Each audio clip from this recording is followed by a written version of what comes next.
Greetings, Barcadians, and welcome to another edition of Gaming News Weekly. Hopefully one of your favourite weekly gaming news shows where we pick out three of the juiciest topics we could find in any given week in the games industry and share it with you, share our opinions. And yes, it's hosted as ever by myself, Tabs, my good friend, channel comrade, Rich. So hello, Rich. Hello, how are we doing, everybody? Hope everyone's doing well. We've had a good week. So yeah, as I say, we'll dive into the juicy. Well, it's been a bit of a slow news week, to be honest. So yeah, I'll set your expectations there. But there's a couple of interesting bits there, and you know, as ever, Rich and I have opinions to spare, so we'll share that with you. If you haven't already, then please do smash that like button for us. I know we bang on about it every single week, but it's really important if you want to try and make a name for yourself on YouTube, and that's what we are trying to do, popularise the channel. But anyway, Rich, before we get underway, as we always do, shall we share what we've mostly been playing this week? And a little birdie tells me it's a pretty appalling affair on your part. Yeah, I let the side down again this week. Just not felt like I had a lot of time for it. Plenty going on, plenty of organising in the personal life sort of thing. So yeah, a lot of time spent doing other things at the moment, which is a bit of a shame. But also adding to that is the fact there's not really any games that I'm really desperate to play at the moment. But obviously, there's games coming down the line. There's some games I'm really interested in. So hopefully, when they come along, I'll feel like I want to put a bit more time into them. And, some of these things that we've got going on will come to an end and I can have a bit more free time. So, that such is life, as they say. We can't all be playing games to the extent that, some of the people who do this sort of thing for a living full time can. We wish. Maybe one day, if we get popular enough, that's the dream. But yes, my side, mate, I mentioned to you just before we started, I've actually squeezed in a bit of Skyward Sword this week. Nice. So that's positive. Like I say, I'm having to really push myself to play it, which is perhaps not the best sign. But when I do play it, I do enjoy it. It's got a real kind of tactile nature to the game because of the motion controls. And it's Zelda at the end of the day. But it's one of those games you have to have a bit of patience for. It's like you have to get into the conceit of the game. And I don't know, I've just not been in that mood because I've been tired. I've got projects going on. I've not been in that mindset very much. But anyway, yeah, I'm around a 7-8 out of 10 on Zelda Skyward Sword for anybody who's interested in checking it out. Perhaps do the roundup on the reviews though, really get a good impression and feel for it, because it's certainly not a Breath of the Wild style, stealing the headlines type of experience, or at least in my own personal experience. But Rich, should we crack on with the news this week? So first topic, or first headliner, is Abandoned. So this comes courtesy of Push Square, this article. Of course, if you've not been following it, covers off the scandal at this point around this game called Abandoned for the PS5 from a supposed indie developer. But of course, there's a whole conspiracy surrounding that it's Kojima or Kojima Productions or MGS or Silent Hill. It's actually, the real game behind this. But anyway, here we go. This is what Push Square had to say. The first full-length trailer for PlayStation 5 survival game Abandoned, purportedly slated to debut 10th of August in the title's previously released real-time experience app, has missed its release window. The game's mysterious developer, Blue Box Game Studios, had promised that the footage would debut at 9 p.m. CET, but over 4 hours after the fact, it's reported technical issues. An update they had on the 12th of August said that well over 24 hours after Blue Box Game Studios was supposed to update Abandoned's real-time experience app with the first footage of its PlayStation 5 survival game, we've just mentioned that it had technical issues. They said, "We won't be delaying the patch to a specific date, but release it as soon as we have resolved it," the studio said on Twitter. "On behalf of the Blue Box Games studio team and everyone involved with Abandoned, we thank you for the patience and apologise deeply for the inconvenience." So yeah, it's quite a bit to kind of talk about on this, isn't there, Rich? Because, I think you and I have we've had enough of this now. Both in terms of the sort of amateurish approach and landing that this game is having, because this isn't the first delay, is it? We saw this whole real-time experience that was delayed previously a few months. But also, and I'll let you talk in detail about it, but it feels like they're playing with fire with this conspiracy. They're obviously aware of it, and it feels like they're actually playing into the narrative to popularise the game. And that's all well and good, but, when they're trying to come out and say that Kojima isn't involved, let's take a step back. We don't want to confuse people. But then they're also playing into the narrative. It's like, you're only going to set yourself up for disappointment of some kind. But mate, what's your thoughts on this one? Yeah, I think I said to you earlier on in the day that I'm so annoyed by this whole story. And my annoyance is not because I'm annoyed with the people. I'm just annoyed that we don't know, and it's just going on and on. And there's so much what seems like misinformation on this, not just from the wider world, but from the people themselves. They've done so many things to almost link themselves with the likes of Silent Hill, the likes of MGS, and then they'll go, "Oh, sorry, we put this thing saying the game starts with an S and ends in a T." Well, obviously everyone's going to go, not ends in a T, ends in an L. Everyone's obviously going to go, well, it's definitely Silent Hill. And then they've gone, "Oh no, we apologise. We didn't want anyone to think that it was Silent Hill." And they've played on that. Whether it is or it isn't at this point, I don't really know. It might be. I'm sort of thinking this has become such a car crash that I can't imagine that Kojima and Konami and Sony are deeply behind this, and it's going to be a big blow up and it's Kojima and stuff. I just can't. It's been so shambolic. I just can't see that being the case.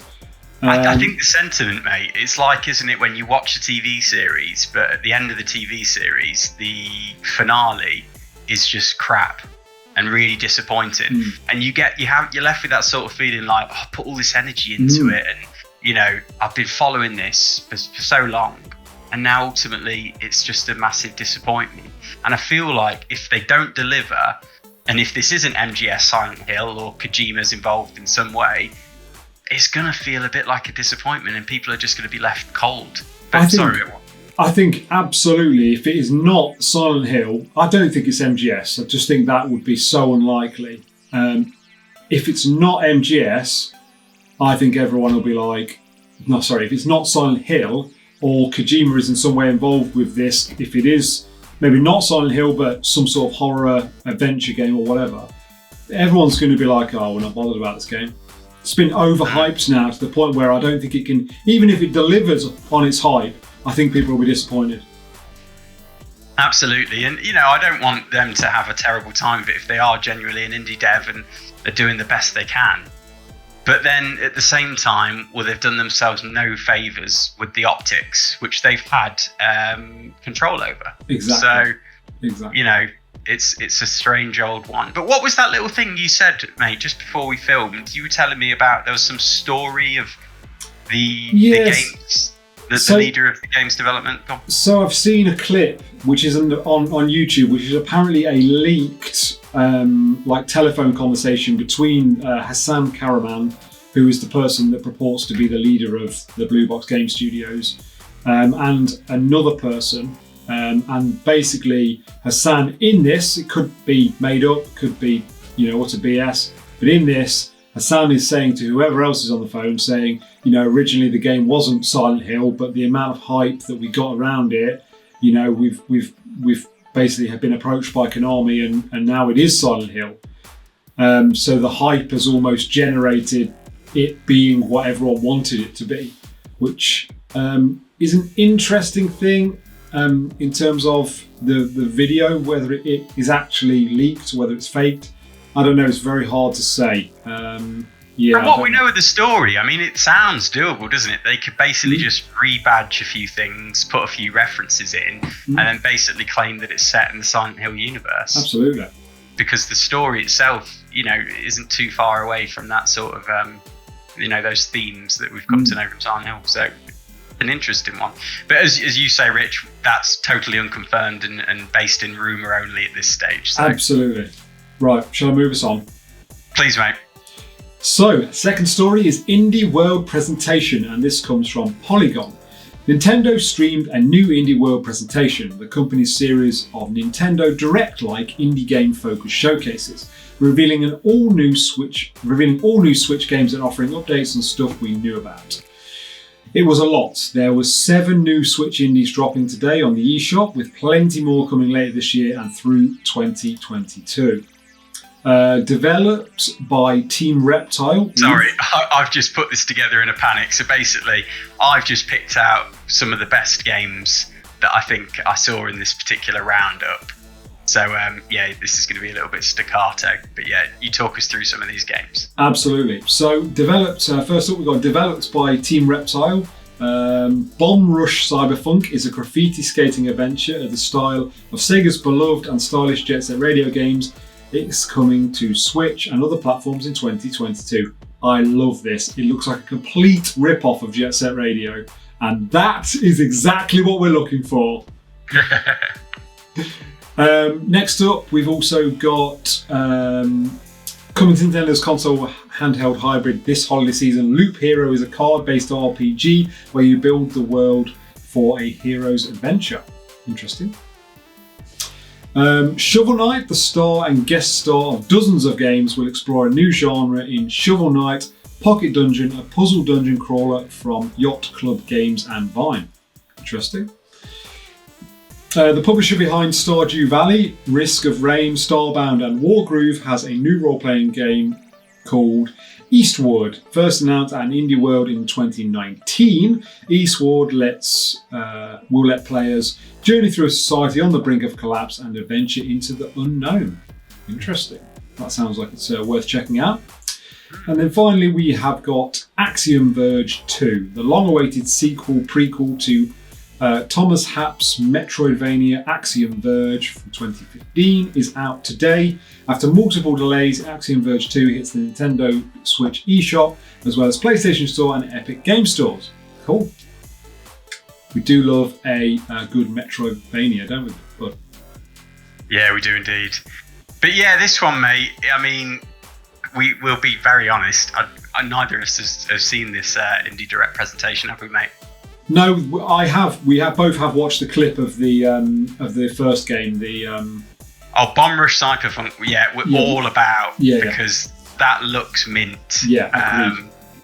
And it also, mate, I don't know if you picked this up on the trailer I sent through, but there's it's not just skating, is it? There's skateboards. Like there's free running as well. Yeah. There's like some parkour or whatever, which I think is really interesting because that will hopefully give even more variety to the way you play. And I think as well, if you can, like, certain areas are going to be accessible that aren't accessible on certain, like with the different modes of getting around. Some areas aren't going to be accessible, are they?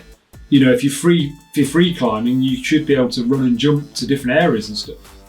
Yeah, that's a great point, actually. I hope they've done that, because that, again, adds another dynamic and element to it. But down to the music, which sounded very Jet Set Radio, the whole grinding visual, you know, when you see the super colourful amazing sort of particle effects, it's just bang on Jet Set Radio. So really excited. And like you say, it looks like a copycat, but it looks like it's been done really nicely. Yeah, agreed. Really agreed. Which, you know, it kind of suggests that at the very least it's going to be on a level with Jet Set Radio.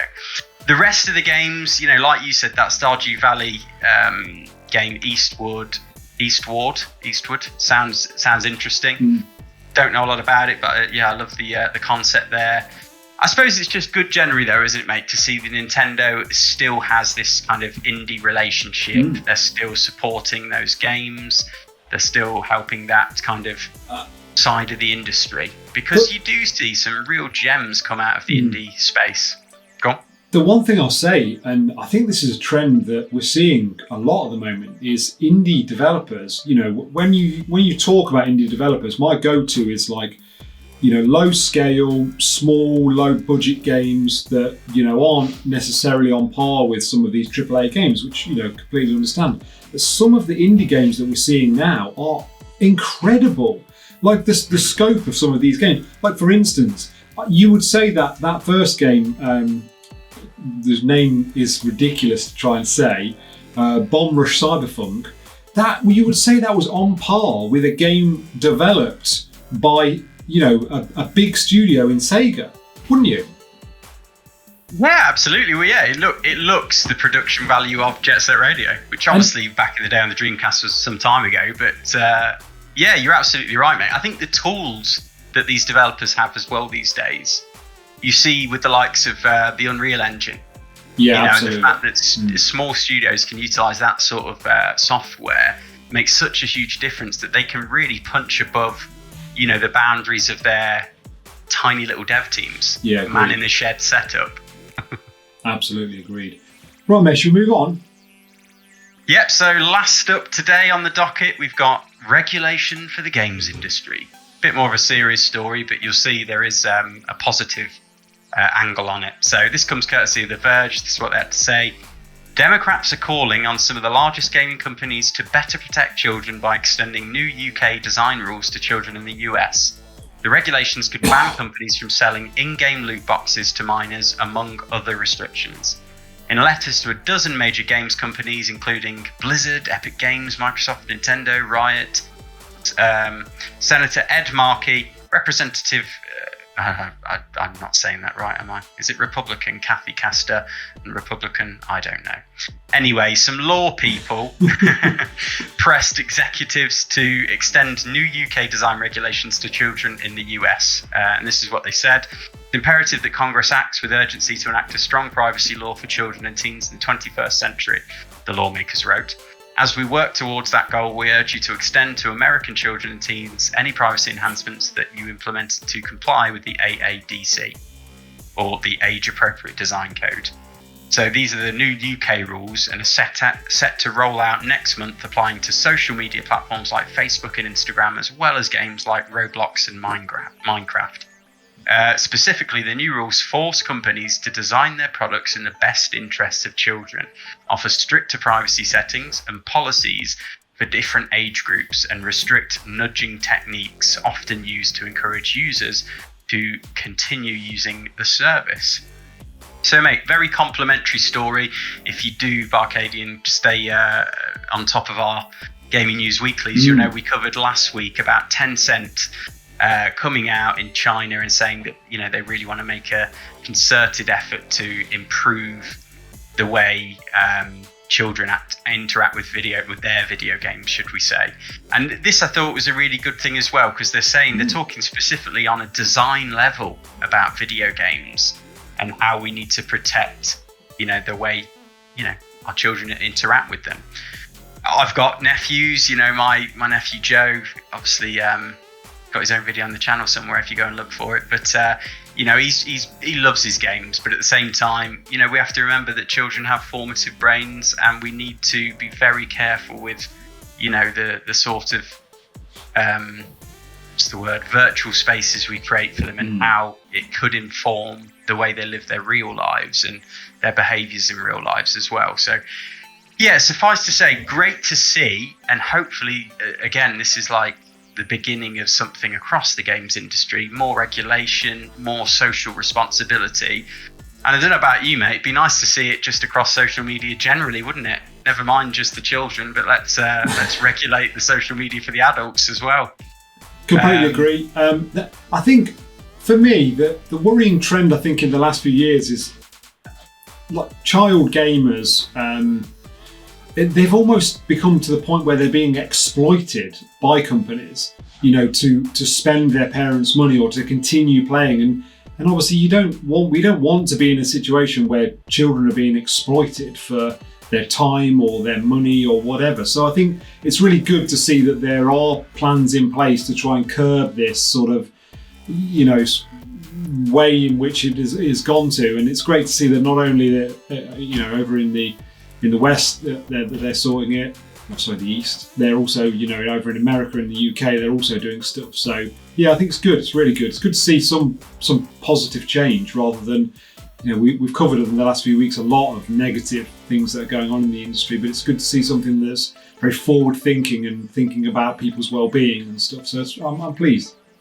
Yeah, I mean, because you can forget, aren't you? The children are the future. Children are the next generation of workers. They will come to define and carve the society, the landscape of society. And there's no doubt about it that if these games just continually try to work off exploitative designs that, are constantly trying to trap, gamers in loops of never-ending addictive gameplay styles, well, what will happen is kids will just, and I know from experience, mate, back when we were kids, I would get lost in video games at times to the point where it was definitely harming my education, my other passions and hobbies and interests. And that is it's an important time as you grow up to really establish, what you want to do with your life and what you want to become in the world. And yeah, it's great to see that we're taking it seriously now because it's absolutely important. Really, I completely agree with you, mate. But my friend, shall we round off today's Gaming News Weekly with everything else? So quick fire round, BArcadians, if you don't know, of everything we couldn't fit in and feature in full detail in the main. Hit me. So first up, we've got Niantic's Pikmin Augmented Reality. Get that out. Game is still on track to release this year, which is really cool. I'll be interested to see how that goes down. Yeah, mate. Is that a definite download? I'll be honest. I'm not a big fan of augmented reality games. Like the Harry Potters and the Pokemon. But we will see. We'll see. I mean, if it gets reviewed well, then I might be interested in it. We'll see. I mean, I'd love real life Pikmin. You imagine cleaning the house up. You just chuck a few Pikmin about and they put it all back together. Oh, mate, can you imagine? You could have a team of workers working on your house. Yeah. Oh, next up we've got Horizon Forbidden West delay hinted at by PlayStation Germany article. So obviously some more kind of shadow casting, forecasting going on this one. Go on, mate. I feel like that was a little bit of a stretch. It came from a tweet that basically said there's so much good games to look forward this year, and there was a list. Missing from the list was Horizon Forbidden West. So, it's a hint, but it's a stretch of a hint, but nevertheless. It's a slow news week. Exactly, yeah. We take whatever we can find. And then finally this week we've got adding an extra PS5 SSD might result in even faster load times if that's even possible. Crazy. Marginal gains we said, didn't we, before we started filming, Rich, I'd imagine. But yeah, why not? If you've got money to throw at it. Absolutely. And time is precious. It all adds up. It absolutely is. Right. I think that's it, mate. Yeah, let's wrap us up. Thanks, as ever, BArcadians, for joining us this week. Apologies if you're a little bit disappointed by what we've had to talk about. It is a slow news week. But, if anything did pique your interest, let us know in the comments. Always good to hear from you.